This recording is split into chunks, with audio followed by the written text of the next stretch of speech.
র্যাবের যে intelligence wing, এটা ছিল মেন মানে যে গুম হয়েছে যারা, তার মেন কালপ্রিট বা দ্য কিলার ফোর্স ওনারা বলছেন এটা হচ্ছে র্যাবের ইন্টেলিজেন্স উইং।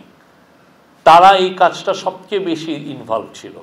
এই পুরো যে গুম সংক্রান্ত কমিশন যেটা তাদের ফাইন্ডিংসে বলেছে, তারা অনেকগুলো বলেছে যে কিভাবে যারা ভিকটিমদেরকে নেওয়া হতো তাদেরকে কিভাবে মারা হতো।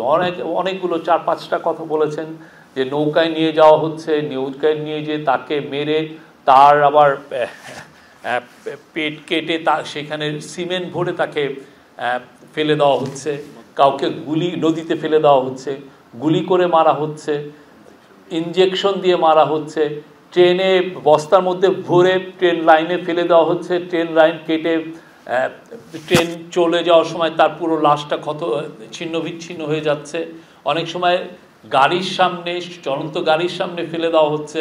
অনেকগুলো এটা হচ্ছে ভিকটিমদের এবং যারা পারপিট্রেটর দু একজন তাদের টেস্টিমনির যেটা পেয়েছেন গুম সংক্রান্ত কমিশন, তার আলোকে এই রিপোর্টগুলো করা হয়েছে। আর এই যে টর্চার কিভাবে করা হতো সেগুলো আপনারা এই চ্যাপ্টারগুলো আপনারা দেখবেন, আমরা আপনাদের সাথে শেয়ার করব।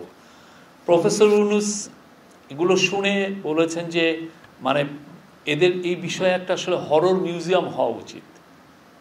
বাংলাদেশে যে এটা ভয়াবহ যেই এনফোর্সড ডিসঅ্যাপিয়ারেন্সের যে ঘটনাগুলো হয়েছে সেটা সবার জন্য মানে এটা একটা ভয়াবহ বিষয়। তো আপনারা জানেন যে গণভবনে একটা মিউজিয়াম করা হচ্ছে, সেখানে এই বিষয়গুলো থাকবে, একটা হরর মিউজিয়াম থাকবে।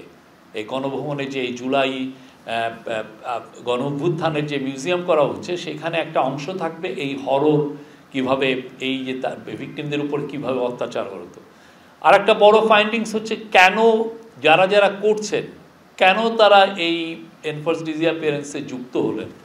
দেখা যাচ্ছে যে যারা পুলিশের মধ্যে অনেকে বিপিএম, ভালো পোস্টিং, ভালো পজিশন, বিপিএম আপনি জানেন যে এটা একটা অ্যাওয়ার্ড, পুলিশের অ্যাওয়ার্ড অ্যানুয়ালি দেওয়া হয়, সেটা পাওয়ার জন্য এই কাজগুলো অনেকে করেছেন। আপনি যতগুলো করবেন আপনার তত সুনাম বাড়বে উইদিন দা আপনার সিকিউরিটি। ঠিক তেমনি অনেকের ক্ষেত্রে এই বিষয়ে আরও মানে অন্য কোনোভাবে সে যে ঢাকায় পোস্টিং পাবে কি না এটা একটা বড় ইস্যু। তো ওনারা এই কারণে প্রলুব্ধ হয়েছেন, এই